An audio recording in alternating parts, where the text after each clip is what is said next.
Ladies and gentlemen, welcome to the EE Powertalk. This is episode 49 of the EE Powertalk. Majina yako kamili wewe ni nani? Majina yangu ni Wafula Wepukuru. My name is Daddy Blessing. Sikulangi miwa. Sikulangi miwa yenye natembea yako na miwa alafu nitaonja yako. Episode 49 of the EE Powertalk. Today we're talking about some of the addictions that we have, addictive behaviors. Yeah man. It's because the story of addiction has been sidelined in most conversations. People think that something they are doing is normal because they do it effortlessly. But it's an addiction. Once you are addicted to something, you think it's part of your life. Lakini kube, wewe ni msafiri. Wewe ni msafiri. Wewe ni msafiri. Umeanza kusafiri kwa njia ambayo nisege mnege. Let me say, an addiction, you really don't notice until it's called out by someone, or most of the time it's called out by someone, then it clicks. Aya, I'm really addicted to this thing. Nimekoroga. Nimekoroga. Hey, I've gone this far. Most of the time we want to console ourselves with those behaviors and say, oh, you know, it is life, it is my life, I live the way I want. But you know, deep inside you're suffering. It's not bad to admit that you're suffering, and it's not also bad to embrace the aspect of change. Because admitting that you're suffering is not enough. Changing towards a good direction is what that counts. Absolutely. In fact, like let me give you some examples of addictive behaviors that we have today. Yes. Alcoholism, gambling, yes, pornography and masturbation, social media, yes, mainstream media. Yeah. But then kuna mtu wako addicted na news. Kuna like even our parents are like saa moja ikifika labda hata hawa watch. I think we every generation has its own addictions. Yeah. Hawa watch, they are not concentrating, but wanataka tu hiyo time ya news isiwapite. I've never understood that. It's an addiction. Hey, but anyway, in as much as we're speaking about addictions, I think let's really relate kidogo. Let's break it down kidogo. Yeah. Kwanza wacha tuanze na social media. Social media. We have talked about how social media addiction is harmful, and we have given case scenarios. Most of the time you think it's healthy, it's not harmful, I'm not hurting anyone. But once you look at the impact you have to your personal health, especially sleep deprivation is one of the outcomes of you being addicted to social media, because you rarely sleep. Imagine scrolling or having a conversation with someone until the next day, because there are things that happen like that. You're talking until next day and you have to wake up, uende kazini, ama you have to finish client work, for those of us that work freelance. So unapiganga hesabu ile time yenye ulikuwa nayo ya kulala, you did not sleep. Sasa huwezi lala kwa sababu kazi ya client lazima imalizike. So you're putting your health on the line just because of one simple thing that you could have done. Kuzima tu simu ama kuiweka mbali. Social media addiction, people try to say that niko online na learn. Tusidanganyane. You're not learning a thing. Most of the time, the 10% of the educative content you come across, most of the times inakuwa long form content, and because you have an attention span of a dying fly, you really won't concentrate on a long form video. You will not. To learn a thing or two. So to satisfy your dopamine. I like the way you've mentioned sleep deprivation. Buddha, nowadays someone is employed. Yes. They leave work at 5. Anaingia kwa matatu. Anaanza TikTok. Anafika kwa nyumba. They are cooking on TikTok. Anakula, they're on TikTok. They shower, back to TikTok. Okay, not even TikTok, even other social media platforms. By the time this person is sleeping, they literally have juu hiyo light yenye amekuwa tu akiconsume. Yes. They are unable to sleep. Yeah. And you see, the only solution they have is scrolling. Yeah. Huyo jamaa ata scroll. Like I remember there's a time kulikuwa na hii fracas yote ya TikTok lives. Yes. Where I used to go to a live session and you would see like 1,800 people, 4,000 people Yes. in a live. And kuna day niliamkanga saa 8 usiku and I saw like a live that has 6.7k watching. Na ukiangalia wengi these are common Kenyan names.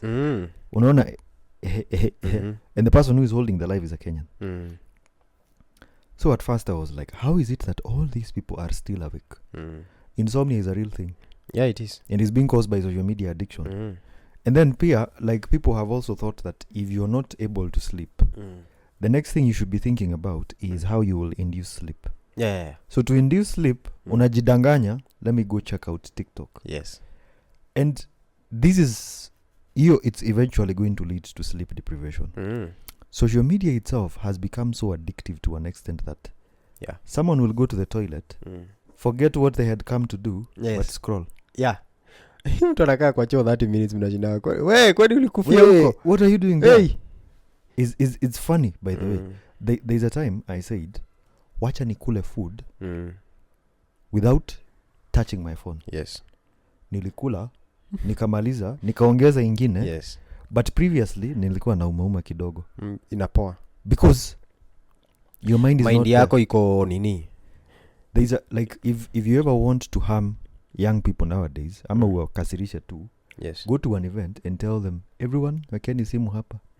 We kwenda usitupange. Tafanya watu wakae restless. Have you ever seen zombies? They're like, yes. Like watu. I've seen it's hard even nowadays for people to carry a notebook to a networking event or a learning event. Yeah. Personally, that's a culture I try to cultivate with people that I organize networking events and I tell people, carry your notebook. Carry somewhere that you can write. Because when you're writing, there is a chance, a very huge chance for you to listen carefully. As opposed to, yes, atukatai simu ziko na notepad, but when you're doing something in your hands, there's a reason why God says I bless the work of your hands.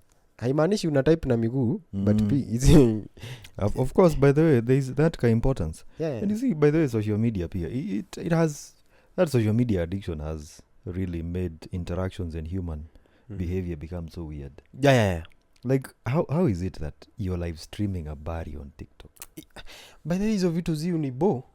Like you've gone to bury someone, and the first thing you think about after umemzika, you ende kwa kaburi useme, rest in peace. Like, wait a minute. I saw a celebrity being scolded for that. He's Tumbili guy. Yes. Yeah. I think it's so intrusive, yeah. Even if you're a news person, they are so the intimate things, the familiar, please. And you find out that you, as the person who is going to take those photos and those videos during a burial, you have really done nothing to the family. Nothing. Like hujawasaidia in anything. Hata kikombe ya chai ya kusaidia wale majamaa watazika hiyo mwili huja nini. But you had the guts to like hire a car, fuel it, go to that place, go record and put it on YouTube in the name of news. I think let me actually say that social media is addictive on the creation side and the consumption side. Yes. Very true. Creators nowadays, and this is one of the funniest things I came to realize. Since you have social media, there is something I actually learned, that is, you tend to have this inflated ego. Yes. You have this inflated ego. You tell someone like, we usinikose, nikibonga mara mbili hapa kwa TikTok, utakuwa, you will close your business. Yes. And I was like, one day I remember kuna msi alinikosea tu on social media, and they were ranting about me. And I realized, wait a minute. Yeah. I have the power to speak, and create a post. You'll close your business. And now probably your business is going to be closed. Yeah. But you know what I opted to do? Let me be silent.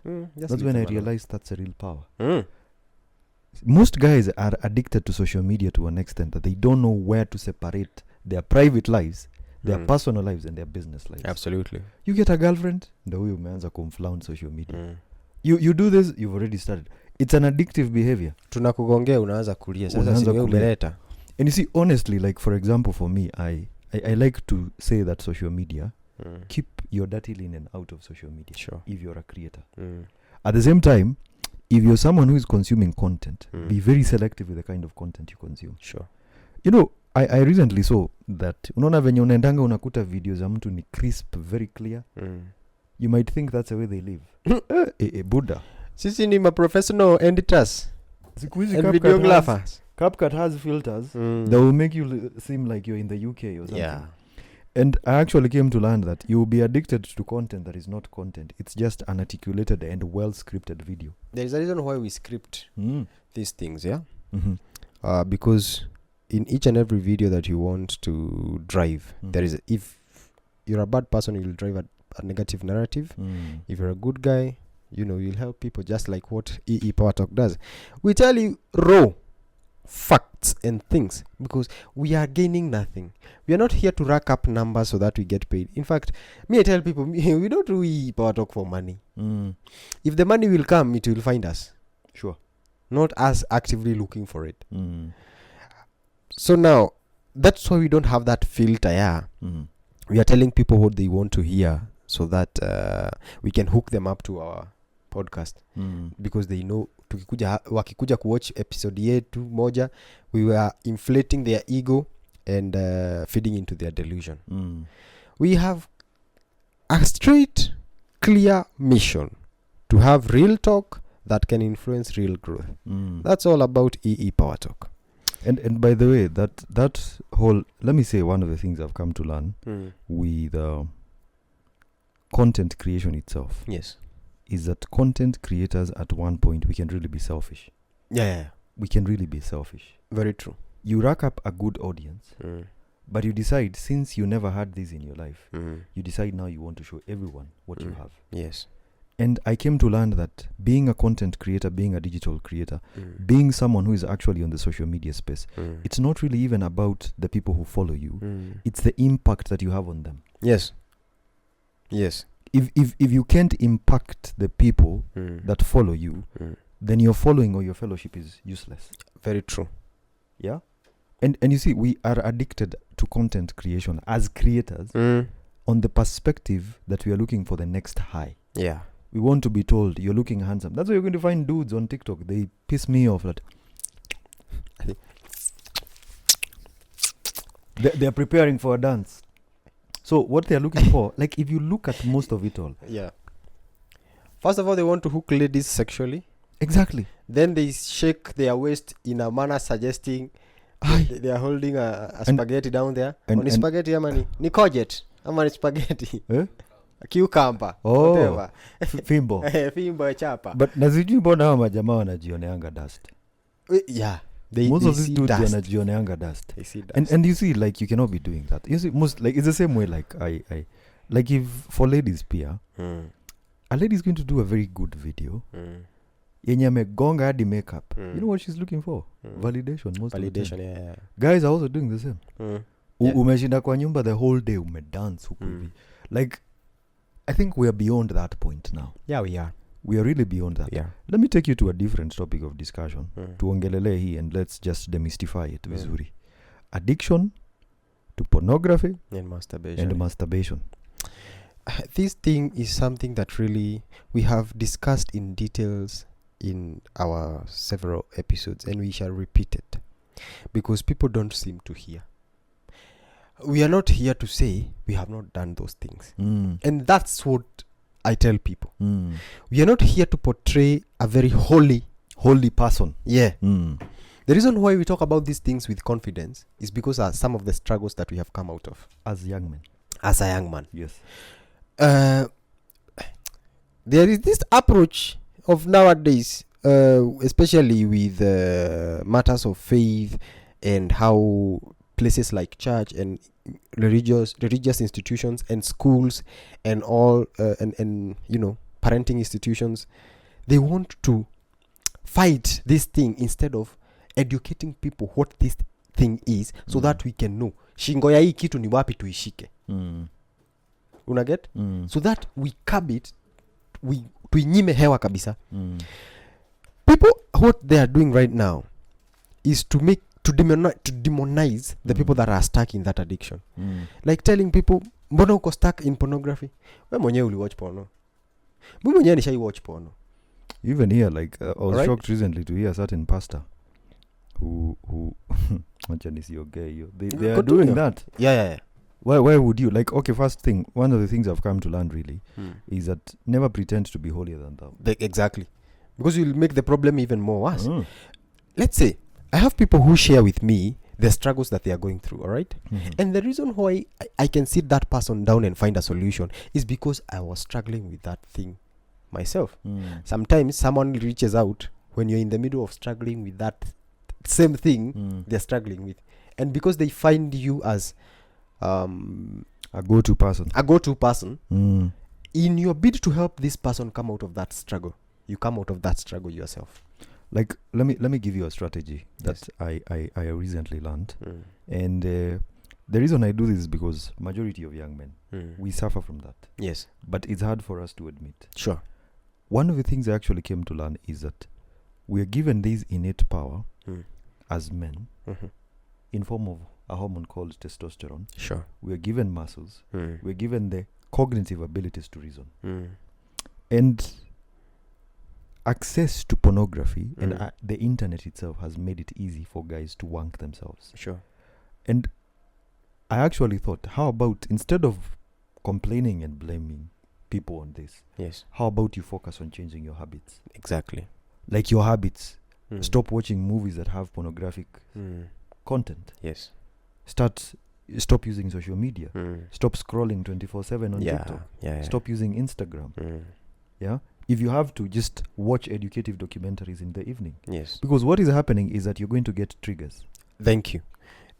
Because triggers are some of the things that you weren't interested in doing that thing, but because you've seen something somewhere, mwili yako tu ina react. Bro, like the moment you ever quit from that, like the moment you're able to break off that barrier. Yeah.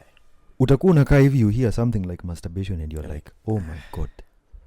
Like, I learned, there's a book I was reading, and it's very evident. If you just retain your semen, and you quit things like masturbation and consumption of pornography, one of the things is that you realize is that you get massive loads of energy in your body. Yeah, and mental clarity. And you start getting mental clarity. You're speaking and people are like, hey. Huh? And then I've never understood, the body is funny because men are supposed to be attracting. They're not supposed to be chasing. Sure. When you chase cheap dopamine in terms of pornography and masturbation, how else do you think you're going to be attracting women in your life? In fact, you start sexualizing women. Yeah. You see them as sexual objects, and there's nothing else you can do with that woman. Yeah. You're looking at women and you're saying, kai. Hey. You get? Yeah. Again, we also have to say that kuna hizi websites za online streaming where people strip naked. Yes. And some idiots pay for that. Like, there's some things I say, even though we want to be remorseful with people that are struggling with things, mazee kama umesubscribe, we hata we ni dwanzi. Kama unalipia end month, we ni dwanzi. How do you pay 2,000 Kenya shillings? I mean, sometimes I kind of think that the real thing is much sweeter. Yeah, it is. It's hard to get that real thing. Yeah. Honestly, because you have to work yourself out. It's not given for free. Yeah. Why do you think women will not? Who? Like, no one is going to give it to you for free. No. You have to like work for it. It's always conditional. And the people who are giving it for free is because they adore you. Yes. Because of what you are doing. Exactly. And who you are. So it has not come for free. The price you've paid to get that thing for free is becoming. You've become the person they would give for free. And the funny thing, bro, like there are times like I tend to think that as a man you really have to put that aspect in your life to us. Like, we were speaking recently with a friend of mine who's a psychologist. His name is Godfrey Mwangi. Yeah. Alikuwa anasema, since you were born, you know that wanking yourself and masturbating yourself is bad. Yes. Like, naturally. When you masturbate and you finish, you feel guilty. Yeah. So your system is already conditioned. It knows that this is wrong. Like, that's a conversation. Mengos, I think you remember the conversation we were having. Like, no one even taught you. But the whole idea behind it was that we all have to practice self-introspection. Yeah. Where you tend to ask yourself, what are the consequences and the repercussions of doing this? Sure. one of the consequences of masturbating is that you're going to wake up in the morning with low levels of energy. Sure. You're going to feel less motivated. You're not willing to come out of bed. Yes. And then you feel grumpy. My deal, like most of the time when you're dealing with a guy and he's so emotional. Yeah. It's easy to know that this guy is watching beating his meat. Yeah. Buddha amefenya gaje tu usiku mzima hadi. You know, like, first of all, dopamine is a very funny hormone. Yeah. Like, you see, when you're shooting this podcast, my dopamine levels tend to be like zina. Because I'm doing something constructive. Yes. It's making me happy. So there's that reward. Mm. But now, pornography and masturbation gives you that, like, that instant gratification. Yeah. And then it gives you massive loads of dopamine. So dopamine is meant to motivate you. Yes. And then now, your body has to, like, kind of reset or something. I don't know. There is some neuroscience behind it. But I think it's going to take a long time for you to get that dopamine back. So during the day, you're going to be living your day not motivated. Utakuwa feel vibaya. Hautaki kuongelesha madem. Then you come back in the evening again. Now your dopamine levels at least zimepanda. Then umeketi tu kwa nyumba, you decide to scroll Instagram. You meet a chick. So what do? You go to the bathroom. Sexualize her to hell. You go, you sexualize her, you beat your meat, you nyonga your thing, and then after you've nyongad your thing, you get, like, this is a conversation I was having with guys and how we feel. Exactly. There's a guy who was telling me that he even masturbates in the office. I'm an employer, and the funny thing, the guy is married and has, like, kids. You see, it's a real thing. It's a real issue that is affecting so many young men and even older men. There's a guy who was wanking kwa stage pana. Unasikia umenipea story. Kwani siku hizi hadi watu unafinya gadget hadi in public, like, but there are guys probably you've gone mad and you don't know. Ikifika mahali where that thing is tunaitanga aje? Autosuggestion. Hey, like unasahau. Ikifika mahali where masturbation is being autosuggested by your body, hey my friend, umezidi. Umetembea. And you see, let me tell you, most young men are suffering from this. We don't want to admit the reality of the situation. But kwa grao mambo ni different. Why do you think we cannot have conversations with women?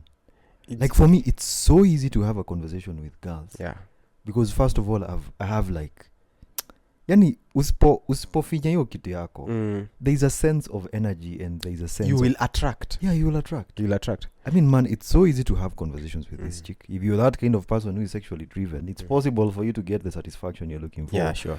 But I think at the end of the day, it's really looking at the massive loads of energy that you have and transmuting it. Like that moment unafeel kufinya hiyo kitu yako, usifinye. Toka tu one thing I do, even though I will call someone to clean my clothes and all that, namwambianga usiguze viatu zangu. So when I know I need to I have that energy erupting, na najua I might do something crazy, nachukuanga tu viatu na foam cleaner. Najua hapo I will spend about a good hour. Viatu kwa shurak. Nazi clean, like I want to do something yenye nitafurahia. Kama kiatu ilikuwa imebit, ilikuwa kogasha kuitagwa atia, ilikuwa imerust, kugach. Let's say kugach. Ilikuwa imegasha. I will scrub it white. And now that thing will, I mean, honestly, by the way, controlling your sexual desires is another thing. I was telling you today, by the way, that if guys had control of over their sexual desires, they have control over what women dictate upon them in their lives. Exactly. Because no woman is going to come to you and show you that ataona jamaa, is this normal? He's a normal guy. You see how, like, I'm telling guys, like, most of the time, I mean, think about the repercussions of some of the things you do. Like, if you're able to sit down and just control that urge and the zeal to have sex, you can easily solve majority of your problems in life. Because you're going to be driven. I mean, unasikianga mwanaume amehustle for a whole month so that he can send 20k to a chick ili akuje kwa nyumba yake. And then the chick does what? Anakula fare. You see, ikiwa imefika mahali penye huyu madam haizi jileta kwako, haizi like kutafuta yeye mwenyewe. Bro, you still have a lot of work to do. If you're still the one who is chasing, you're still the one who is making things. Bro, kitu ya kwanza, they are not desiring you the same way you are desiring them. Even if they will come is because of the investment that you've made there, and they're like, okay, enyewe ametoa dosi, wacha tu niende, wacha tu nifike. But kuna wakati inafikanga unaona mtu analipa flight ticket akuja ya kuone wewe kwa sababu there is a lot of work that you have done on yourself. Exactly. And that's why we're saying porn and masturbation addiction are some of the addictions that we really need to curb. Exactly. Again, at the same time, kuna an addiction that we have to really mention. Gambling. Yeah. Hey, Buddha, you cannot. How do you make 1 million Kenya shillings in a day? Even mtukufu rais. Yeah, okay, mtukufu anaweza. Who is that guy who's creating those caricatures by the way? So vitu naona madhe anashinda tu akinit.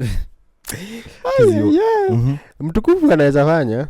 Unajua mtukufu ni mtukufu tu. Mtukufu, okay, yeah, mtukufu, yeah. Mtukufu ni mtukufu. Okay, let's get another example.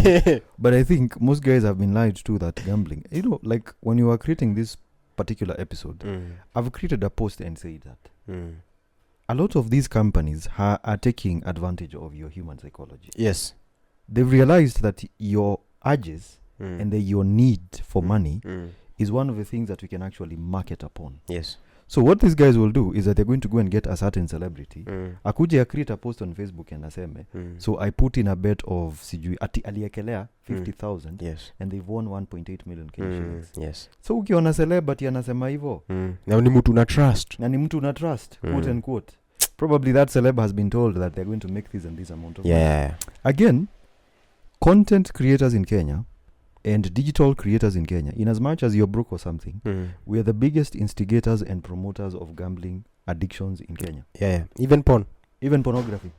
Because ideally, your platform is meant for sensitization, is meant to actually impact people and inspire. Imagine someone who has like 4 million followers. Yes. And the only thing you do, in fact, you yourself, you don't bet. You don't even gamble. Yes. But you're promoting it in the name of to making your money. People. Honestly, I find it like, wait a minute. How selfish can you be? You must be very selfish as a person that you will promote something to people that you don't do yourself. Yeah. Like, and that's why we are so addicted to, most of us are actually addicted to gambling. Because the advertising and the marketing doesn't stop. Yeah. Look at how mainstream media is selfish. They would rather take 1 million Kenya shillings check every month, but they don't care about what happens. Yeah. I mean, is that the real society that we should be living in? The society is messed up. Bana.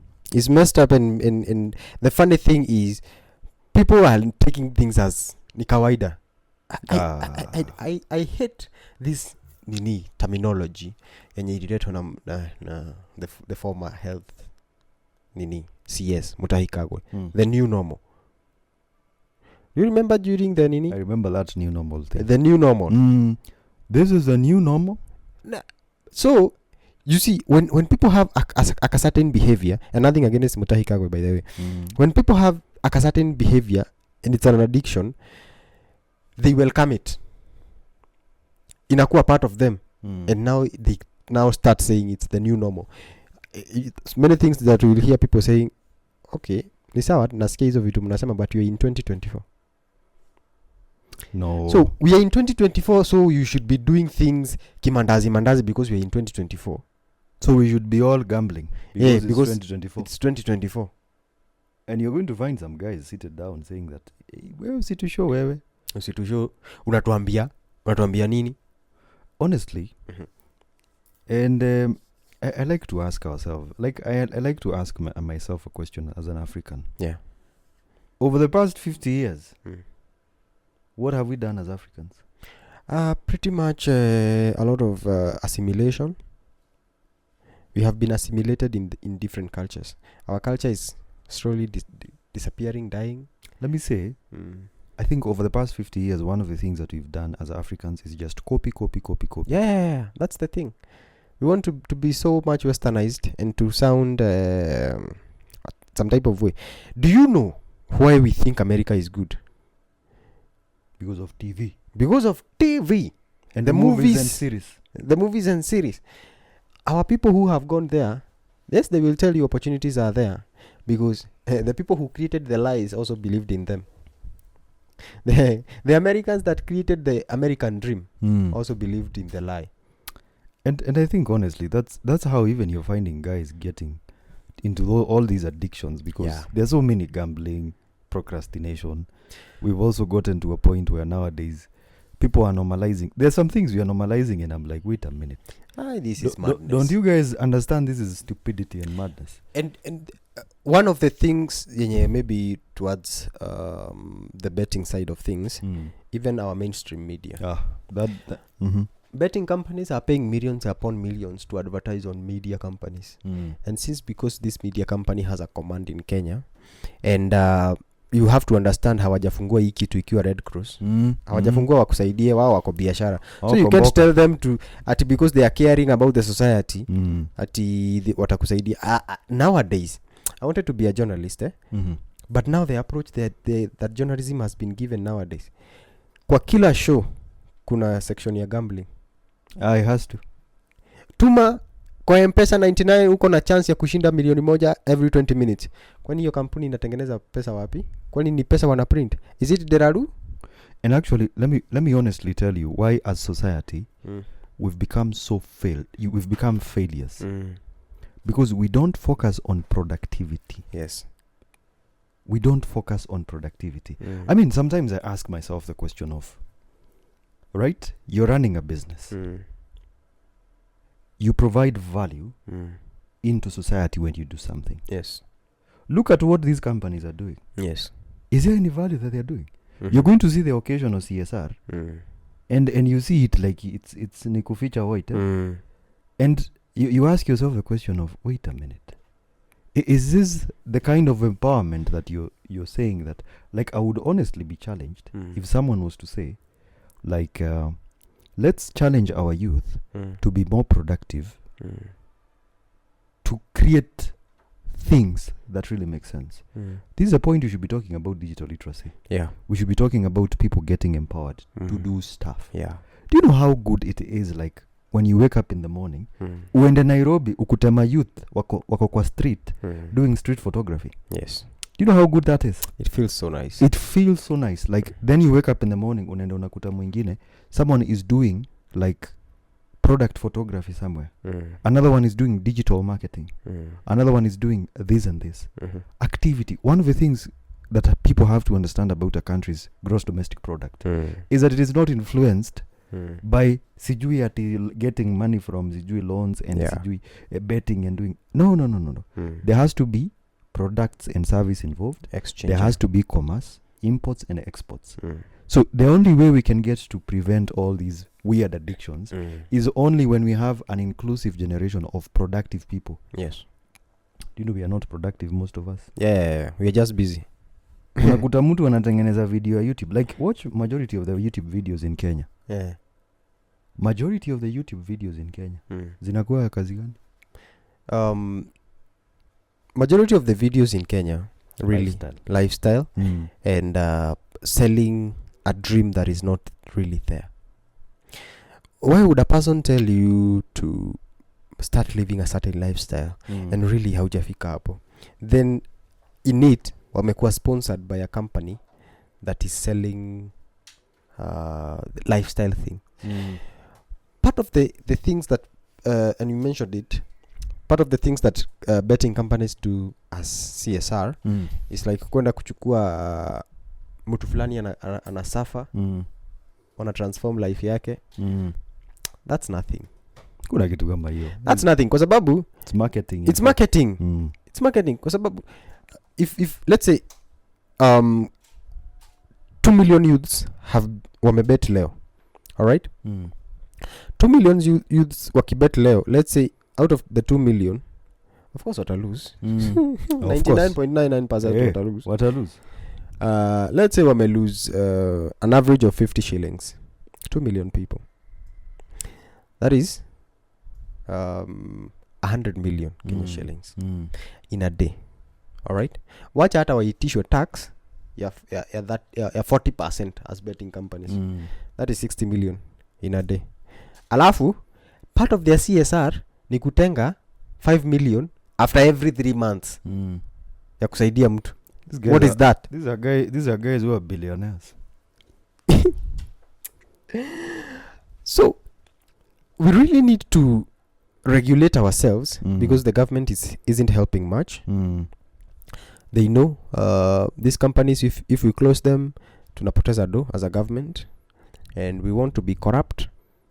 We want to sell these betting licenses. Sikila betting thing yenye unasikia kwa radio iko na betting. They have a BCLB. Yeah, BCLB number. Yeah, betting and licensing board. Si wamewapea number. So the government isn't helping much. It will not help because the government also is an institution that is there to make money. It's a money maker. It's a money maker. So it's making money for people. Some of the people that own these platforms are also people in government. The MPs. Yeah, the MPs. And MPs are the ones that make regulations. So they won't regulate them as much. Absolutely. And if we are friends and we are in parliament, there is no way utaleta law ya kuregulate kampuni yangu. Heri nikuwe na kuona za macho. Tusaidiane. Tusaidiane bana.